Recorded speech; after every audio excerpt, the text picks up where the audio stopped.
బీజేపీలో ఆశించిన స్థాయిలో ఆ నేతకు గౌరవం లభించట్లేదని ప్రచారం జరుగుతుంది. తెలంగాణలో 2 సార్లు మంత్రిగా పనిచేసిన వ్యక్తి, అలాగే కీలక సామాజిక వర్గం నుంచి వచ్చిన ఆయన ప్రస్తుతం ఉన్న పార్టీలో ఎందుకు ఆవేదన వ్యక్తం చేస్తున్నారు? గౌరవప్రదమైన పదవి ఇస్తామని హామీ ఇచ్చి కమలం పార్టీ ఎందుకు వెనక్కి తగ్గింది? పార్టీలోనే కొనసాగుతానని అంటున్నా ఆయన కాషాయ పార్టీలో ఎక్కువ కాలం ఉండరని ఎందుకు ప్రచారం జరుగుతోంది? ఇందుకు గల కారణాలేంటి? ఇంతకీ ఎవరా నేత, ఏంటా కదా? Let's watch the story.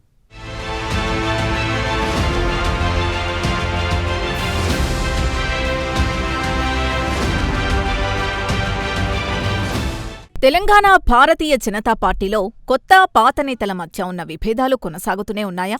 ఆ నేతలని ఒకే వేదికపైకి తీసుకొచ్చి వారి మధ్య ఉన్న విభేదాల్ని దూరం చేసే ప్రయత్నం రాష్ట్ర నాయకత్వం కానీ అటు జాతీయ నాయకత్వం చేయడం లేదా? అందుకే నిత్యం పాత కొత్త నేతల మధ్య ఉన్న దూరం ఇంకా పెరుగుతూనే ఉందా? పార్టీలకు అతీతంగా ఆయనకంటూ ఓ క్రేజ్ సంపాదించుకున్న ఎంపీ ఈటెల రాజేందర్ వర్గ విభేదాలతో విసిగిపోతున్నారా అంటే అవుననే అంటున్నారు.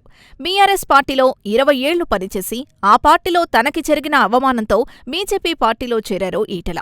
తరువాత బీజేపీ నుండి తన సొంత నియోజకవర్గం హుజూరాబాద్లో ఎమ్మెల్యేగా పోటీ చేసి ఓడిపోవడం, ఆ తర్వాత జరిగిన పార్లమెంట్ ఎన్నికల్లో దేశంలోనే అతిపెద్ద లోక్సభ నియోజకవర్గమైన మల్కాజ్గిరికి ఎంపీగా ఈటెల రాజేందర్ గెలవడం ఇప్పటివరకు బాగానే ఉంది. మల్కాజ్గిరి ఎంపీగా గెలిచిన తరువాతే అసలు సమస్య తలెత్తింది.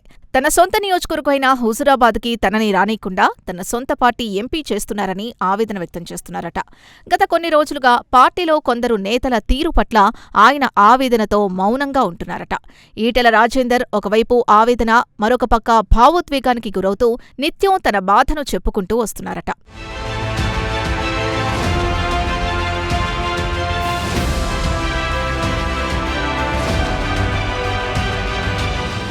ఇక కరీంనగర్ పార్లమెంటు పరిధిలో ఈటెల సొంత నియోజకవర్గం హుజూరాబాద్ ఉంది.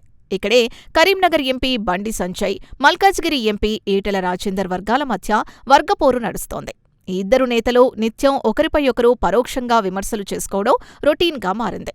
కొన్ని నెలల క్రితం జరిగిన గ్రామ పంచాయతీ ఎన్నికల్లో ఈటెల పోటాపోటీగా తన కార్యకర్తల్ని దించి నియోజకవర్గంలో 29 మంది సర్పంచ్లను గెలిపించుకున్నారు. ఈ విషయంలో బండి వర్గానికి, ఈటెల వర్గానికి కొంత రభస జరిగింది.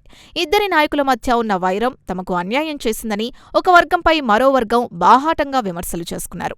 తాజాగా జరిగిన మున్సిపల్ ఎన్నికలకి, హుజూరాబాద్ మున్సిపల్ ఎన్నికల ప్రచారానికి ఈటెల రాజేందర్ని రానివ్వకుండా దూరం చేసి పార్టీ మాకు అన్యాయం చేసిందని ఈటెల రాజేందర్ వర్గీయులు బహిరంగంగానే ఆరోపణలు చేశారు. మున్సిపల్ ఎన్నికల వేళ బండి సంజయ్ పార్లమెంటు సభ్యుడిగా తన నియోజకవర్గంలో ప్రతీదీ తన కనుసన్నల్లోనే జరగాలంటూ ఈటెలను ఆ నియోజకవర్గానికి దూరం చేశారనే ప్రచారం జరిగింది.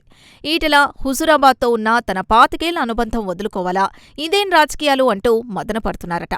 మరోవైపు ఈటెల రాజేందర్ పార్టీ మారబోతున్నట్టు గత కొంతకాలంగా ప్రచారం జరుగుతోంది. ఆయన తిరిగి సొంత గూటికి అంటే బీఆర్ఎస్ పార్టీలో చేరుతున్నారంటూ కరీంనగర్లో పోస్టర్లు ప్రత్యక్షం కావడం కలకలం రేపింది.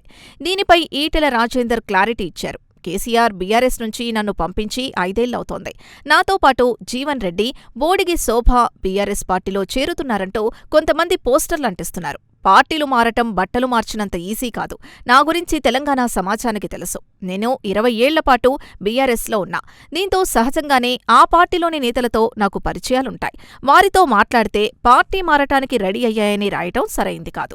ఇలాంటి పిచ్చి పుకార్లు చెయ్యొద్దు. నన్ను బర్తరఫ్ చేయడమే కాకుండా నన్ను ఇబ్బందులకు గురిచేశారు. అలాంటి పార్టీలోకి తిరిగి వెళ్లే ప్రసక్తే లేదని చెప్పుకొచ్చారు. మరోవైపు ఒకవేళ కాంగ్రెస్లోకి పోయుంటే మంత్రినో, డిప్యూటీ సీఎంనో అయ్యేవాడిని అంటూ వ్యాఖ్యానించడం చర్చనీయాంశంగా మారింది.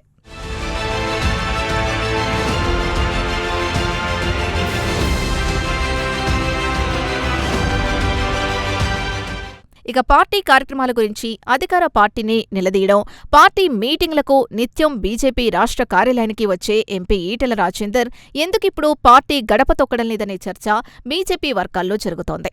పార్టీలో జరుగుతున్న అంతర్గత విభేదాల కారణంగా ఈటెల పార్టీ కార్యాలయానికి దూరమయ్యారా? లేక పార్టీలోని నేతల సూటిపోటి మాటలతో ఇబ్బంది పెడుతున్నారా? అందుకే ఈటెల, ఆయన వర్గీయులు పార్టీ గడప తొక్కడం లేదా అనే చర్చ జరుగుతోంది. ఈటెల వర్గీయులు బీజేపీ రాష్ట్ర కార్యాలయానికి వెళ్లినప్పుడు మీ లీడర్ మీకు ఏం పదవులిప్పించారని సూటిపోటి మాటలతో ఇబ్బంది పెట్టేవారనే వార్తలు వినిపిస్తున్నాయి. దాంతోపాటు ప్రభుత్వం తీసుకొచ్చిన హైడ్రా, మూసీపై ప్రజలకు అండగా ఉంటూ నిత్యం ప్రజల్లో తిరుగుతున్నారు ఈటెల. హైడ్రా, మూసీ పార్టీ కంటే ముందే ఈటెల రాజేందర్ ప్రజలకు అండగా నిలిచారు. ఆ తర్వాత పార్టీ హైడ్రా, మూసీపై బాధితులకు న్యాయం చేయాలంటూ చేసిన పోరాట కార్యక్రమాల్లో పాల్గొన్నారు. తరువాత నిత్యం ప్రజా సమస్యలపై తన పార్లమెంట్ నియోజకవర్గంలో ప్రజలకి అండగా ఉంటూ కార్యక్రమాలు చేస్తున్నారు. తాను వ్యక్తిగతంగా కార్యక్రమాలు చేస్తున్నానని ప్రచారం చేస్తున్నారని ఈటెల రాజేందర్ ఆవేదన వ్యక్తం చేస్తున్నారు. పార్టీ తీసుకొచ్చిన కార్యక్రమాలను కొనసాగిస్తూ ప్రజల కోసం పోరాటం చేస్తున్నారని ఆయన అంటున్నారు. మొత్తానికి టీబీజేపీలో ఎన్నడూ లేని విధంగా అంతర్గత కుమ్ములాటలు తారాస్థాయికి చేరుకున్నాయి. నేతల మధ్య నెలకొన్న విభేదాల్ని పరిష్కరించే నేతలు సైలెంట్ పాత్ర పోషిస్తున్నారు. దీంతో నేతల మధ్య నెలకొన్న అగాధాలతో బీజేపీ శ్రేణులు సతమతమవుతున్నారు. ఈటెల రాజేందర్ విషయంలో రాష్ట్ర నాయకత్వం కానీ, జాతీయ నాయకత్వం కానీ పట్టించుకోకపోతే సమస్య పరిష్కారమయ్యే పరిస్థితి కనిపించడం లేదని చర్చ జరుగుతోంది. మరి జాతీయ నాయకత్వం తెలంగాణ బీజేపీలో జరుగుతున్న అంతర్గత విభేదాలకి చెక్ పెట్టి నేతల్ని ఒకే తాటిపైకి ఎప్పుడు తీసుకొస్తుందో చూడాలి.